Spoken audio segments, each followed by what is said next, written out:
Radio Brockley, the UK's official #1 hospital radio station.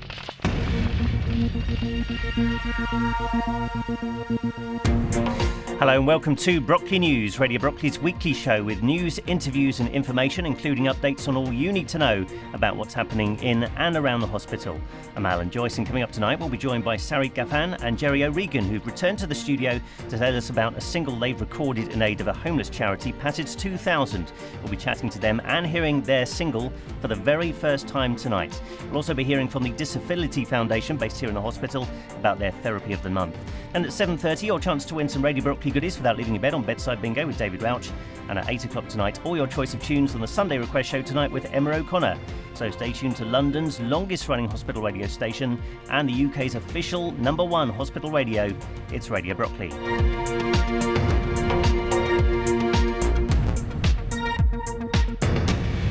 So a few weeks ago, Sarit, Gafan and Geri Regan came into the studio to tell us about a project they were working on, which is to record a charity single for a homeless charity, which they composed and performed themselves. And today they're back, having successfully recorded the track, which we'll hear shortly, and they're in the studio now. Hello to you both. Hello, Alan. And welcome back to Radio Brockley. Thank you. Thank you. It's been an exciting few weeks, which we'll hear more about. But tell us a little bit, firstly, for anyone who doesn't know, about the charity that you're supporting. Well, basically, the Passage is a charity for homeless people. They not only give them accommodation, but they also have a scheme which helps them get back to work off the streets, and that's really what we're hoping to help them do. And how did you come to be involved in the charity? Well, we'd written the song, and we were thinking, we knew we wanted to have a charity to give the money to, and we were walking up in town one night, and we stopped to talk to a homeless friend on the street and asked him basically what would help him, and he said that the Passage was really good, and so we just sort of researched it, and then we thought that's who really wanted to help. They could do the best for him. So you already had the idea of the single before you decided on the charity you wanted to support? Yes, we did, yeah. So how did that all come about? How did the whole single idea come about, Sarit? Well, just one day I was getting a bit annoyed with my computer and at how slow it was, and I just did a little stop on myself and just thought, do you know what, this could be a hell of a lot worse. And I just kind of took a look around me, and I just realised how grateful I was for everything, and I just started writing the lyrics to this song. And this amazingly talented woman to my left, who's been writing songs for a long time, just put some magical music to it, and we took it from there. And I'm fascinated by the recording and the composing process, which you told us a little bit about when you came in last time. So Sarit, you concentrated on the wording, and Geri, you worked on the melody, didn't you? So That's right. How did that all come together? Was it easy working the two of you? No, it was very difficult, actually. Not in a personality way, but she'd given me the words, and I had to write the music around the words, which was really hard because I'd never done that before. I'd always just my own words, which was much easier. And then we chopped and changed things, didn't we? And we put bits in and we took bits out. So it was quite difficult. We used to send each other little sound bites and practice. In fact, the last line we wrote the day before we recorded it. Wow. Yeah. That's really interesting. So, Sarit, when you put the lyrics together, did you have an idea of how you wanted it to sound? And did it sound anything like that in the end? Well, the brief I gave Geri was as upbeat as possible, and I just wanted all the good notes. And I know that's quite naive in the music industry, but it definitely came into its own, and it definitely had a lot of what I'd wanted. But you have to say stop at a certain point, otherwise you'll end up keeping it inside yourself for the rest of your life, and no money's going to get raised otherwise. Geri, you've done quite a lot of composing before, haven't you? So how did this compare to everything that you've done previously? It was the hardest thing probably I've ever done, because usually everything's in my head, so I just put it down. But when someone gives you something specific, then you have to work around it, and they obviously have to like it as well. I spent many late nights and many hours going over one line or a verse or a chorus until we both really liked it. Did it come together fairly quickly, relatively, or did it feel like a long time? It was quite a long time. We started it in November, and I think the first draft we did in December, but then since then we've added other bits to it and done other recordings of it. So now it's finished. We can't do anything else. We've made it right. And I can't wait to play it. It's going to be so exciting. But tell us how you got access then to the studio to actually do the recordings. Ooh, well, Geri has an amazing friend called Jake Heath, and he first of all recorded and produced a kind of rocky version for us, and then we decided actually we want, for a wider audience, we wanted to do an acoustic version that was very much authentic to our normal version that we can then take out to open mic places. So we did that through an amazing guy called Cliff. And he's, Clifford White, and he's 21st Century Studios, and he very, very kindly agreed to record it for us. Right. So we went along a couple of weeks ago, and he was great. He took us through the process, because we never actually did it in a proper recording studio before. Neither of you have actually worked in a recording studio, so how was that for both of you? Was that quite scary, or did it feel quite natural?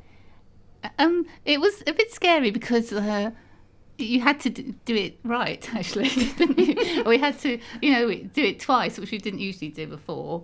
And I had to play all the guitar chords correctly and the beats correctly, and then do it again, do the same again. So it was we had to concentrate a lot harder than if you're doing a live version. And then I think we came to a place where we just remembered why we were there, and then we started to relax and enjoy it more, and eventually we got it to an acceptable level. I was going to say, I should stress the recording you're about to hear in a couple of minutes. It is both of you doing everything, isn't it? All the vocals, all the instruments and everything. It's pretty much all you, apart from the production, obviously. Yes, absolutely, yes. And that's basically what you would hear if we sing it live. That's what it would be. And we'll mention that in a while as well, because I know you've toured with it as well. I mean, how much time pressure did you have on the day? Did you have a couple of hours or a full day to get it we ready? did about 3 hours. We did about 3 hours, yeah. That sounds pretty quick to me. That sounds pretty efficient. Did it all go to plan, or were there any hitches on the day? It was fine, actually, wasn't it? Yeah, there was no real hitches. We remembered everything. Yeah, I mean, Cliff was an absolute diamond. He gave us the space. And he's a very, very busy guy. He's doing so many other projects, but we managed to focus, and we got it to where we wanted it to be.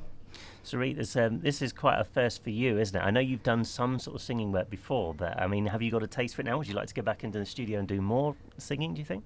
I really enjoy singing, and I feel that I'm able to sing for a reason, so I definitely want to get more messages out into the world, more positive messages, and if that means being in a studio, then so be it. Excellent. Well, I think at this point we should take a listen to this, and I should stress at this point, this is the first play anywhere, isn't it? This is like a world exclusive of this song. It is. Yes, only for Radio Brockley. Well, we're privileged to play this for you. So the track is called Make It Right.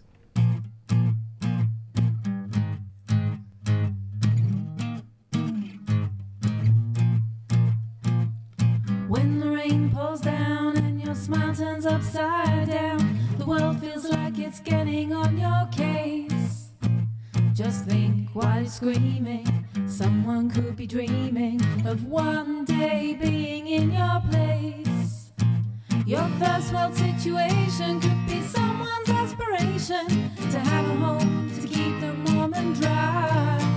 Someone else's biggest need could be a family to feed, a job to break the cycle. So remember, your floor could be someone's ceiling. Your pain could be their healing. Your low could be someone's high. All you need is to unite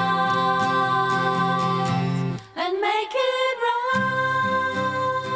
That's absolutely fabulous and so catchy as well. Well done on that, and brilliant vocals. It's sort of almost like Mamas and Papas-esque. Has anyone said that to you? A few people. Really? Yes. It's very, very catchy. That's fantastic. Thank you. Thank you very much. Brilliant stuff. So are you working on a video to go with this track?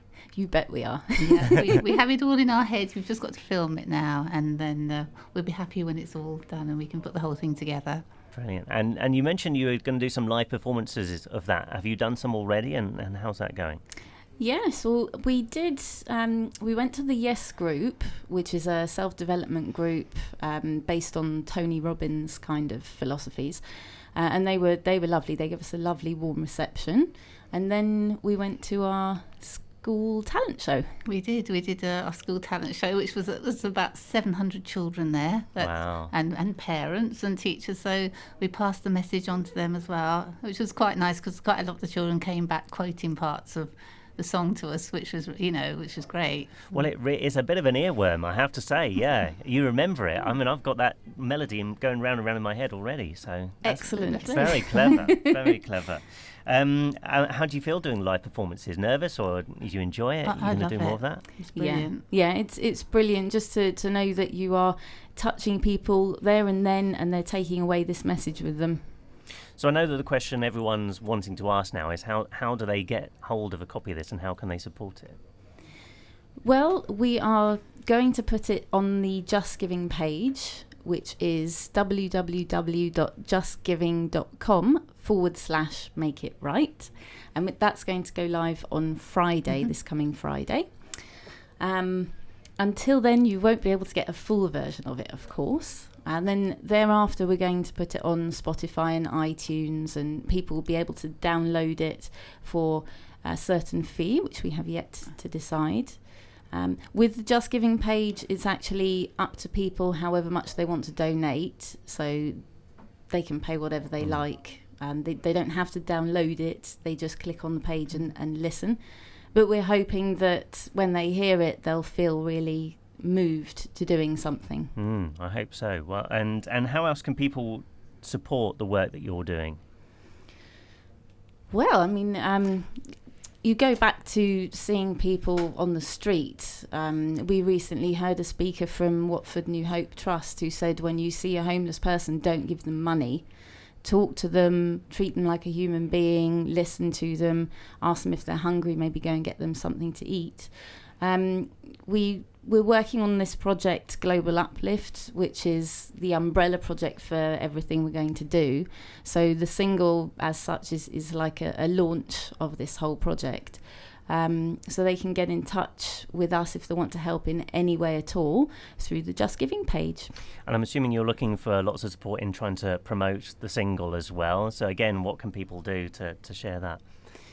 Well, that's the thing. It's going live on Global Uplift Facebook page. So what we really want people to do is to share as much as possible. If they know of anybody who might be able to help us on the media front, whether it's radio stations or TV or anything like that, it's just really important to us that this message is heard as far and wide as possible, because we really think it will uplift people. I'm sure it will. And the last question really is, what's next? You know, having come so far with this already, what are your plans to do next? Do you think you're going to be doing more singles together? Well, definitely. We're going to, this song we've decided we're going to do in different genres anyway, so there might be a country version or a rock version coming out at some point. Brilliant. But we've also actually, I mean, I've worked on a couple more songs, and Sarit's going to put the words to them, and we'll record those as well. So I think we're just going to keep going and trying to get a message out. That's fantastic work that you're both doing, and thank you so much for coming back to Radio Brockley and giving us the world exclusive. We feel very privileged to hear that, and I'm sure we'll be playing it more here on Radio Brockley. Thank you very much. Well, we're very grateful to you for giving us the airtime, because we still, I just reiterate, we really love the work that you do, and you are part of a global uplift of your own. So thank you very much, guys. Well, thank you very much both for coming in, and hopefully we'll have you back in again at some stage with the country of the rock version, or who knows, the reggae version. We look forward to it. Thank you both very much indeed. Thanks, Alan. There are lots of ways to keep in touch with what we're doing here at Radio Brockley. You can check out our website at radiobrockley.org, where you can view our programme guide and even make an instant request. You can check us out on Twitter at Radio Brockley. You can visit our Facebook page and check out our latest photos on Instagram. And you can visit our YouTube channel at youtube.com/Radio Brockley to hear updates on what's happening in and around the hospital. Radio Brockley, London's official #1 hospital radio station. This is Radio Brockley. Well, next here on Brockley News, we hear from the Disability Foundation based here in the hospital grounds, who are a charity who provide complementary and holistic therapies for patients and visitors. It's time for their Therapy of the Month, so let's join our reporter Sue Weston. I'm here now with Ronit Broder from TDF, and we're going to talk about the monthly therapies that are going on, and also we're going to talk a bit about what TDF actually stands for. So, Ronit, could you just tell us a bit more about it? Yes, of course. TDF is a charity organisation that is running the complementary therapy department at the Stanmore Orthopaedic Hospital. It's located at the back of the hospital in one of the little huts, and there's a host of complementary therapies available. You need to be a member, so you join as a membership and you pay quite a nominal fee as a membership, and it's available to absolutely anyone, which is slightly different to what the actual name stands for, which is the Disability Foundation. So, what therapies do TDF provide? Okay, I'm an acupuncturist, and we now offer acupuncture 4 days or 4 slots during the week.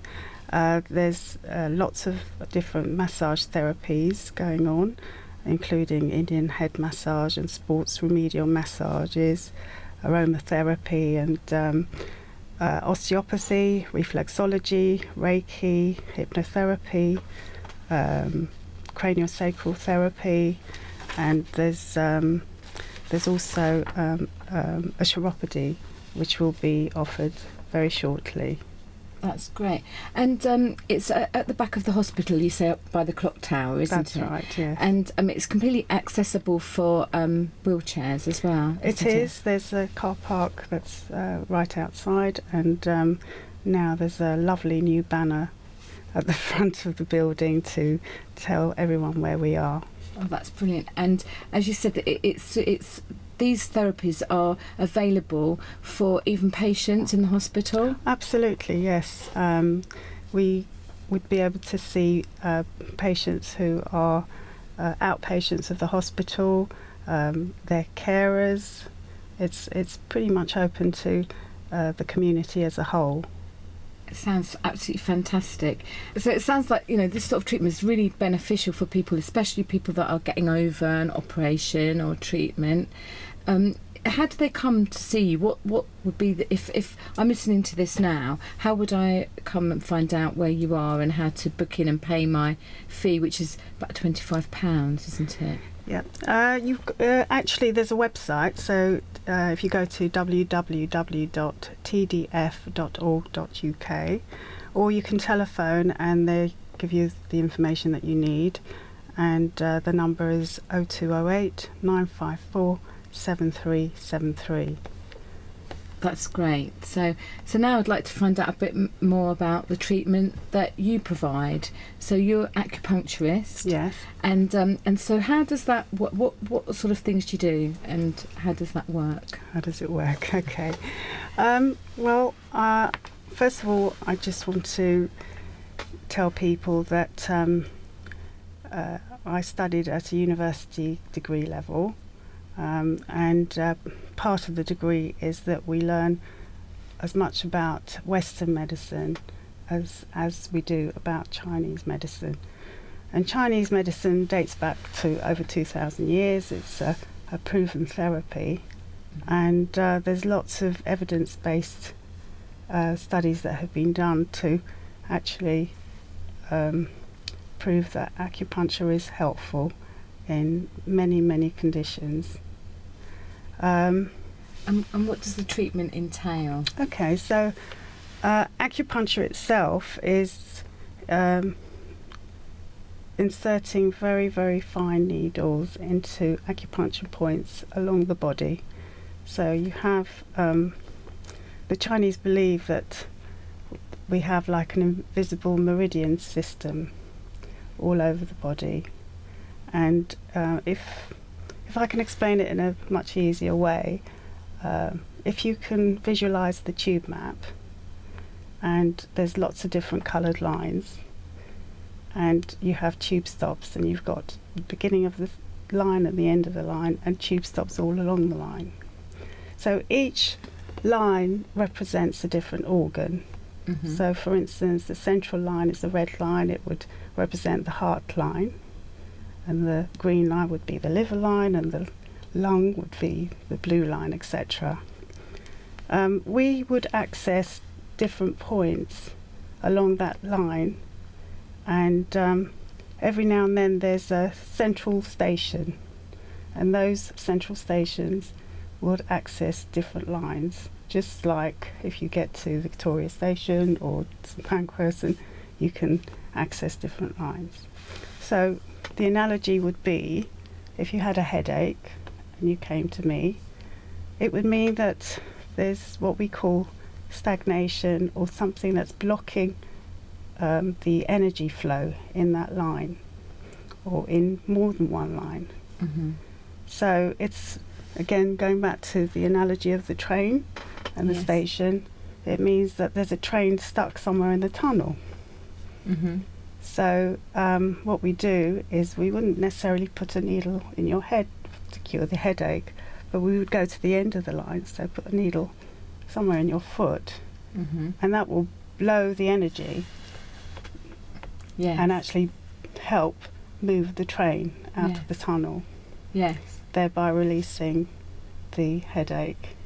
It sounds absolutely amazing. I have actually had treatment like this, and I've experienced like tingling down my legs and my arms, and I find it to be really, really therapeutic. I must say, really helped with the issue that I had. It is. It's actually a very gentle therapy, and it's very holistic. We look at the body, the mind, the spirit. We generally believe that if there is a dysfunction or a disharmony, that it's about what else is going on. Right. Okay. So we treat the whole of the person. It's not just where the pain is. Yes. And they can come and have one-to-one sessions, can't they? Yes. We have therapists there 3 days a week, and you can book in for a one-to-one session. And we've also started a seated acupuncture group, and it is exactly what it is. It means that you're in a room with some chairs around there, and you come, you sit down, the therapist comes to you and talks to you privately about your condition, and then we decide on a treatment protocol. And then we give you the treatment, and it's a very relaxing therapy. Very often you just actually nod off, or just find it very, very relaxing. Yes. And it's very helpful for, as I said, many, many conditions. That's right. So that sounds really, really, it sounds interesting, and the group one sounds interesting too to me. So is it more cost effective to do it that way, or? Well, it is. I mean, firstly, as a member of TDF, you actually make a suggested donation. So even if you were having a one-to-one treatment, it didn't really matter what it was. So if you were having massage or Reiki or whatever, there's a suggested donation. So you would give that, which is probably less than half the prices that you would be charged outside of this environment. The seated acupuncture is less expensive than the one-to-one session, so it's more affordable, and patients find it more suitable because they can drop in more often, because we deal with more than one patient. Yes. There's always availability for appointments. That sounds great. I might be visiting you. I hope so. Looking forward to seeing you there. So what sort of conditions would people have that you could help them with? Well, there's a list, really, a huge list from A to Z. I'm a British Acupuncture Council member, so that's our governing body. And if you go onto their website, which is www.acupuncture.org.uk, and you go onto the list of conditions, you can click on each one of those and it will give you research-based evidence of how it works. But the list is endless. It's anything from anxiety to stress, pain management, fatigue, insomnia, gastrointestinal conditions, asthma, back pain, knee pain, which we see all the time, neurological conditions as well. So Yes. it really does go across the board. And also, so you mentioned anxiety. I'm just thinking now, when I've experienced it myself, and it was not frightening in any way to me in the end. But at the time, I was thinking, what's it going to be like?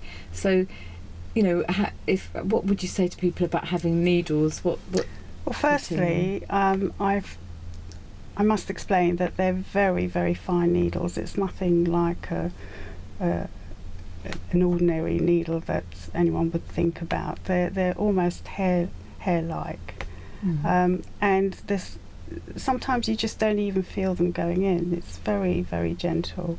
Sometimes we do stimulate the points so that you can feel a tingling or an ache or some kind of moving sensation in the body.